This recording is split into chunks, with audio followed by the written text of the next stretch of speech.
معاشرت چھوڑو، اپنے نبی والی معاشرت اپناؤ۔ پہلی شادی میرے نبی نے بیوہ عورت سے کی ہے، اور سب مطلقہ ہیں یا بیوہ ہیں، ایک کنواری حضرت عائشہ بس۔ مولانا ہمارے بچے ہم سے ڈرتے نہیں۔ میں نے کہا تو کیا تم ڈائن ہو جو تمہارے بچے تم سے ڈریں؟ تم ماں بنو، تم یہ سوال کرو کہ ہمارے بچے ہم سے پیار کریں، کیا کیا جائے کہ بچہ جوان ہو تو ان کی پسند کا خیال ضرور کریں، ان کی پسند کا خیال ضرور کریں، ان پر اپنی مرضی مسلط نہ کریں۔ اور کائنات کی سب سے قیمتی چیز انسان ہے، اور اس کی ڈائی اس کی ماں کا پیٹ ہے۔ جب اس پر زیادتی ہوتی ہے اور سختی ہوتی ہے، بدتمیزی ہوتی ہے، جو ہمارے سسرال کا 99% یہی حال ہے، تو وہ اس کی ڈائی اندر سے کریک ہو جاتی ہے۔ پیدائشی طور پر بچے ڈپریشن کا شکار ہو کر پیدا ہو رہے ہیں، وہ جو ماں ڈپریشن برداشت کرتی ہے اور اس کی ڈائی پر اثر ہوتا ہے تو بچہ پیدائشی ڈپریشن کا شکار ہوتا ہے۔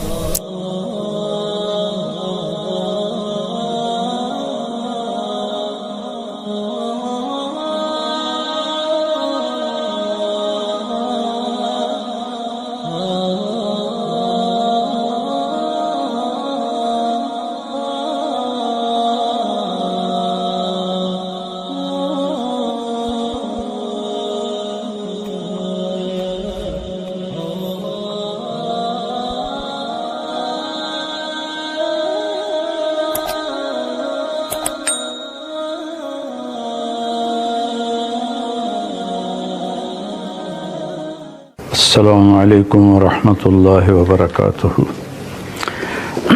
بسم اللہ الرحمن الرحیم، والصلاة والسلام علی رسولہ الکریم وعلی آلہ وصحبہ اجمعین۔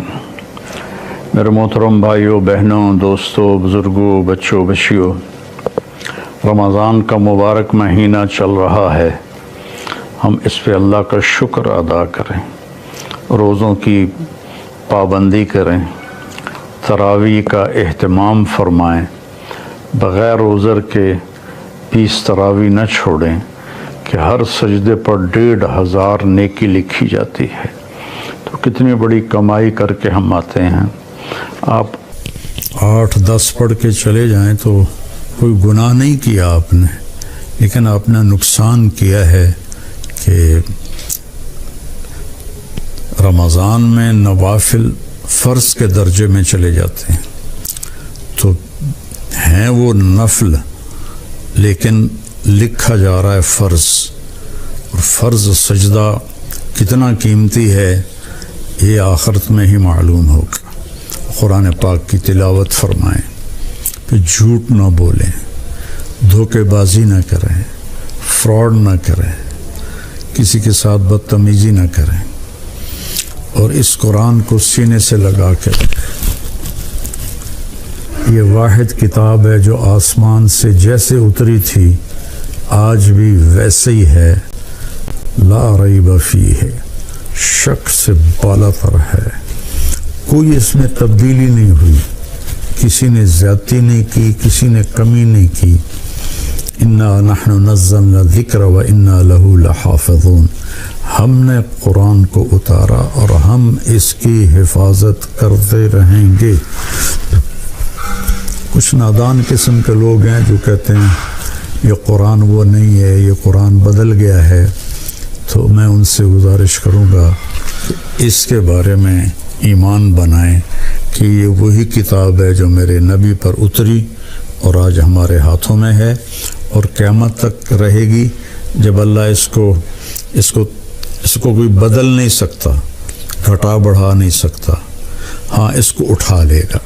قیامت کے قریب ایک دن آئے گا، صبح لوگ اٹھیں گے، جب قرآن دیکھیں گے تو سب خالی ورقے ہوں گے، ایک لفظ بھی نہیں لکھا ہوا ہوگا۔ اس طرح اللہ اس کو اٹھا لے گا، چونکہ یہ اللہ کی زبان سے نکلا ہوا کلام ہے، اسے کوئی بدل نہیں سکتا۔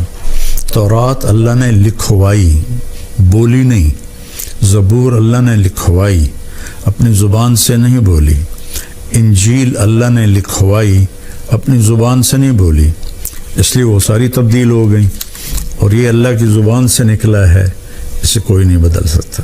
لا یاتیہ الباطل من بین یدیہ من خلفہ، اس کے اندر کوئی ملاوٹ نہیں کر سکتا، نہ کوئی جھوٹ ملا سکتا ہے، نہ جھوٹ مل سکتا ہے۔ تو میں دو لفظ پر آج پہلے بات کروں گا کہ روزے کا بیان چل رہا ہے، تو روزے میں اللہ تعالیٰ ایک جگہ فرماتا ہے ہن لباس لکم وانتم لباس لہن، کہ تمہاری بیویاں تمہارے لباس ہیں، اور عورتوں سے کہتا ہے تمہارے خاوند تمہارے لباس ہیں۔ یہ تشبیہ پورے قرآن میں کسی رشتے کی اللہ نے نہیں دی جو خاوند اور بیوی کی اللہ تعالیٰ نے تشبیہ۔ خاوند اور بیوی کا رشتہ کتنا ضروری ہے۔ ہمارے ہاں تو ہندی معاشرہ ہے، کسی کی بیوی فوت ہو جائے تو اس کو لڑکی نہیں ملتی، اور کسی کا خاوند فوت ہو جائے تو اس سے خاوند نہیں ملتا، کوئی بیوہ ہو جائے، مطلقہ ہو جائے، اس کا کوئی رشتہ نہیں پوچھتا، ایک آدھ بچہ ہو تو وہ بیچاری اسی کے ساتھ ہی گزار دیتی ہے، اس کا کوئی رشتہ مانگنے بھی نہیں آتا۔ میں چاٹ گیا تھا، وہاں میں نے معاشرت دیکھی کہ 8 بچوں کی ماں کو بھی طلاق ہو جائے تو عدت کے بعد فوراً اس کی شادی ہو جاتی ہے، اور جو خامد ہوتا ہے وہ 8 بچوں کو سنبھال لیتا ہے۔ حالانکہ غریب ملک ہے بالکل، اور یہاں سب کچھ ہے، لیکن کہیں کبھی کسی بیوہ کی شادی ہو، اس کے ساتھ بچے ہو تو کہیں جی اسی بچہ نہیں لینا، اسی بچی نہیں لینی۔ اللہ کے واسطے یہ ہندی معاشرت چھوڑو، اپنے نبی والی معاشرت اپناؤ۔ پہلی شادی میرے نبی نے بیوہ عورت سے کی ہے، اور سب مطلقہ ہیں یا بیوہ ہیں، ایک کنواری حضرت عائشہ بس۔ تو لباس کے لیے کیا ہے، ہم کتنی احتیاط سے رکھتے ہیں، خاص طور پر عورتیں اپنے لباس کا کتنا خیال کرتی ہیں، کیسے وہ ایسے لٹکا کے رکھتی ہیں کہ اس کی کریز خراب نہ ہو۔ مرد اپنے لباس کا کیسے خیال کرتے ہیں کہ اس کو لٹکا کے رکھتے ہیں، کریز خراب نہ ہو، پھر جب پہن لیتے ہیں ایسے ویسے دیکھتے ہیں میں کیسا لگ رہا ہوں۔ تو آپ کو کتنا ہی غصہ آیا ہو، کبھی آپ نے اپنا گریبان پھاڑا ہے؟ آپ اگلے کا گریبان پکڑو گے وہ تیری ایسی تیسی، اپنا نہیں پکڑو گے۔ تو اگر آپ اپنی بیوی کو بے عزت کر رہے ہیں تو آپ نے اپنا کرتا پھاڑ دیا ہے۔ کوئی آپ کو عقل مند کہے گا؟ آپ اتنی حفاظت کرتے ہیں کہ کھانا کھانے سے پہلے اوپر رومال بچھاتے ہیں، ہوٹلوں میں بھی ملتا ہے، اب گھروں میں بھی ہوتا ہے، کہ تاکہ کھانے کے کوئی ذرات یا سالن کا کوئی قطرہ وہ کرتے پر پڑ نہ جائے۔ اتنی احتیاط کرتے ہیں۔ اتنی سی احتیاط آپ کر لیں اپنی بیوی کی اور بیوی اپنے خاوند کی، کہ ایک دوسرے کو برداشت کر لیں۔ جو اللہ کی قسم کھا کے کہتا ہوں، ضد چھوڑنے میں اور جھک جانے میں ساری کامیابیاں اور عزتیں چھپی ہوئی ہیں۔ میرے ساتھ اللہ نے شہرت کا عجب معاملہ کیا تو مجھے بہت مسائل کا سامنا کرنا پڑا، تو اللہ تعالیٰ نے مجھے ان 2 چیزوں کی توفیق عطا فرمائی۔ میں ضد کے آگے ہار مان جاتا تھا، پیچھے ہٹ جاتا تھا، اگلے کی پوری کر دیتا تھا، اور جتنا بھی مجھے اوپر کچھ ہوا میں سر نیچے جھکا کے رکھا۔ میں نے کبھی جواب نہیں دیا، کبھی ترکی بترکی جواب نہیں دیا، کبھی ضد کو ضد سے نہیں توڑا، اپنی ضد کو توڑ دیا اور اپنے آپ کو نیچے جھکا لیا۔ تو میرے مالک نے میرے اوپر کتنا کرم کیا، میں کیسے بیان کروں کہ میرے قیامت تک زندگی لے کر رہوں اور سجدے میں پڑا رہوں تو میں اللہ کی اس نعمت کا شکر ادا نہیں کر سکتا۔ آج میں آپ سے مخاطب ہوں اور اللہ میری بات کو پوری دنیا میں پھیلا رہا ہے۔ اللہ کے واسطے ضد چھوڑ دے، اگلے کی ضد مان لے، حتیٰ کہ بچہ بھی ضد کرے نا تو اس کی ضد مان لیں۔ مائیں اس کی پٹائی شروع کر دیتی ہیں، وہیں سے نفرت کے بیج آپ ان کے اندر بو دیتے ہیں۔ ایک جگہ میں تھا تو خواتین جمع تھی تو کہنے لگی مولانا ہمارے بچے ہم سے ڈرتے نہیں۔ میں نے کہا تو کیا تم ڈائن ہو جو تمہارے بچے تم سے ڈریں؟ تم ماں بنو، تم یہ سوال کرو کہ ہمارے بچے ہم سے پیار کریں، کیا کیا جائے؟ یہ بھی کوئی سوال ہے کہ ہمارے بچے ہم سے ڈرتے نہیں؟ ڈرانا نہیں ہے، قریب کرنا ہے۔ تو جھک جاؤ، آپ کا گھر آباد ہو جائے گا۔ اللہ کی قسم کھا کے کہتا ہوں آپ کے گھر میں خوشیاں رہیں گی۔ اگر آپ ضدوں پر رہیں گے تو پھر اپنے کپڑے پھاڑیں گے، تو اپنے کپڑے پھاڑنے والا یا پاگل ہوتا ہے یا بے عقل ہوتا ہے۔ تو ایک تو تشبیہ یہ ہے جس میں اللہ تعالیٰ نے ہمیں اتنا خوبصورت سمجھایا ہے کہ ہن لباس لکم وانتم لباس لہن۔ پھر اس سے ایک اور مطلب بھی نکلتا ہے، جب ہم چھوٹے تھے ہماری مائیں ہمیں جو کپڑے پہناتی تھی وہ ہم پہن لیتے تھے۔ جب ہم بڑے ہوئے تو ہم اپنی پسند کا کپڑا خود لینے لگے اور خود یا خریدا یا منگوایا اپنی پسند کا۔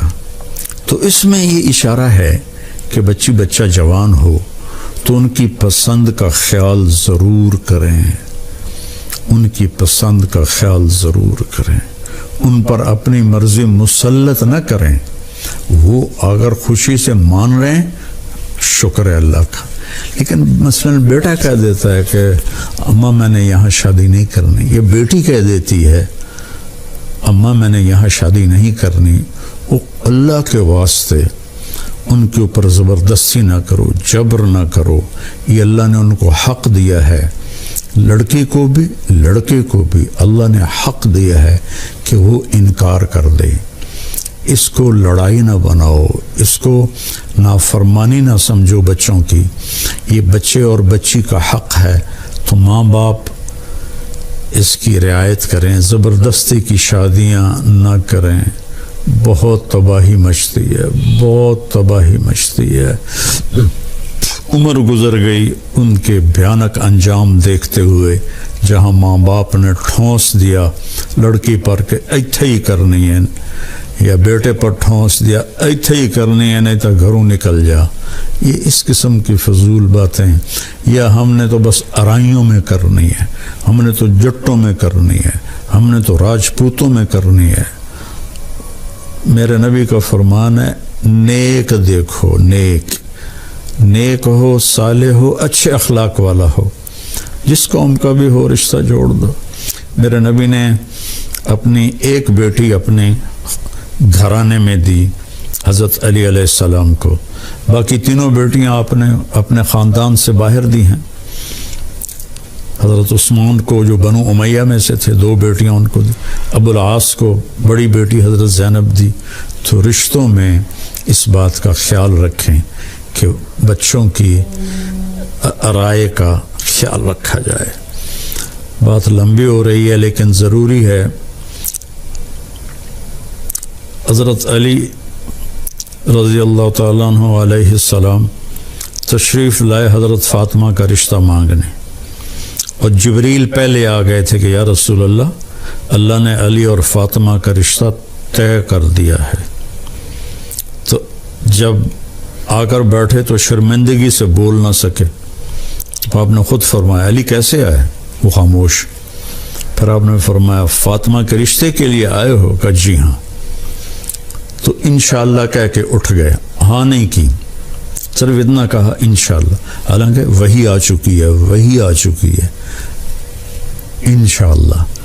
سیدھے گھر گئے، وہ حضرت فاطمہ رضی اللہ تعالیٰ عنہ علیہ السلام کو بلایا اور فرمایا بیٹی علی کا رشتہ آیا ہے، میں ہاں کر دوں؟ اللہ اکبر۔ آج کی بیٹیاں بیچاری ماں باپ کے آگے سر جھکا دیتی ہیں، تو جنت کی عورتوں کی سردار اور حسنین کی ماں، ان کے بارے میں آپ کا کیا خیال ہے؟ بیٹی رشتہ کر دوں؟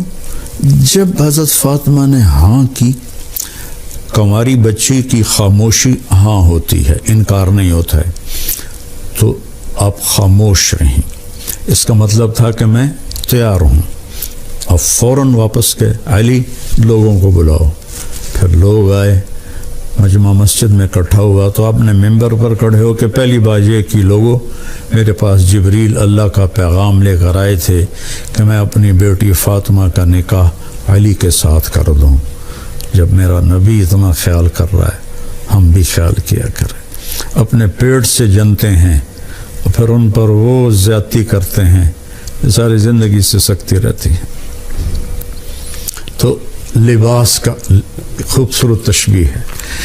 دوسرا ہے نساؤکم حرث لکم، تمہاری بیوی تمہاری کھیتی ہے۔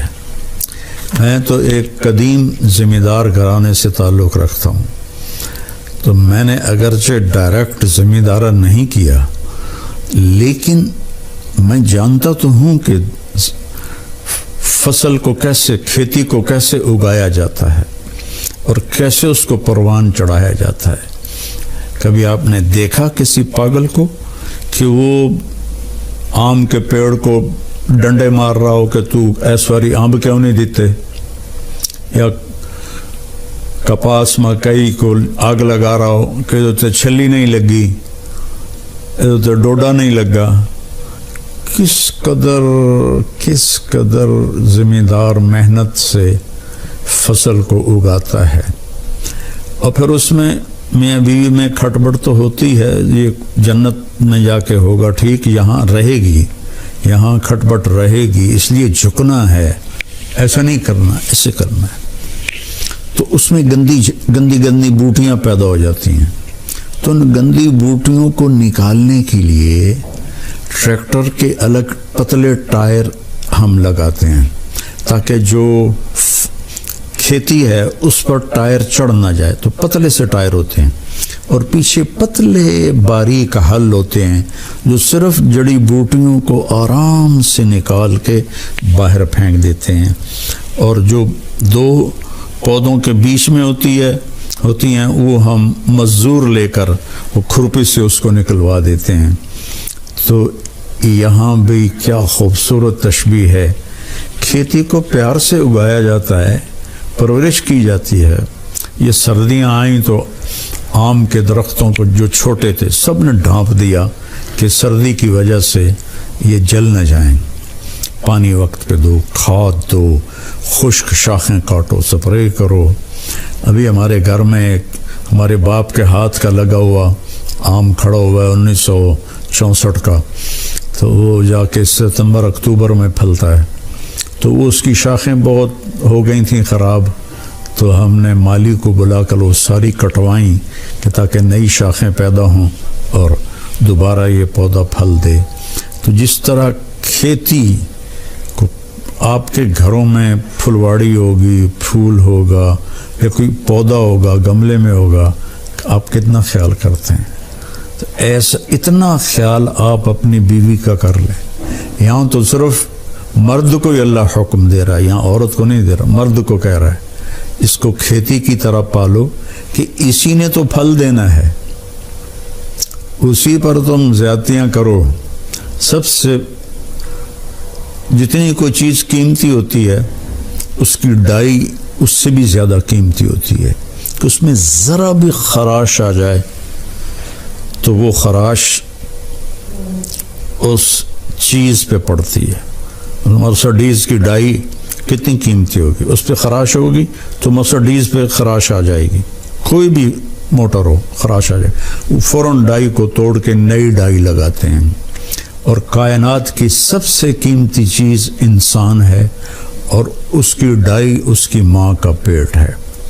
جب اس پر زیادتی ہوتی ہے اور سختی ہوتی ہے، بدتمیزی ہوتی ہے، جو ہمارے سسرال کا 99% یہی حال ہے، تو وہ اس کی ڈائی اندر سے کریک ہو جاتی ہے۔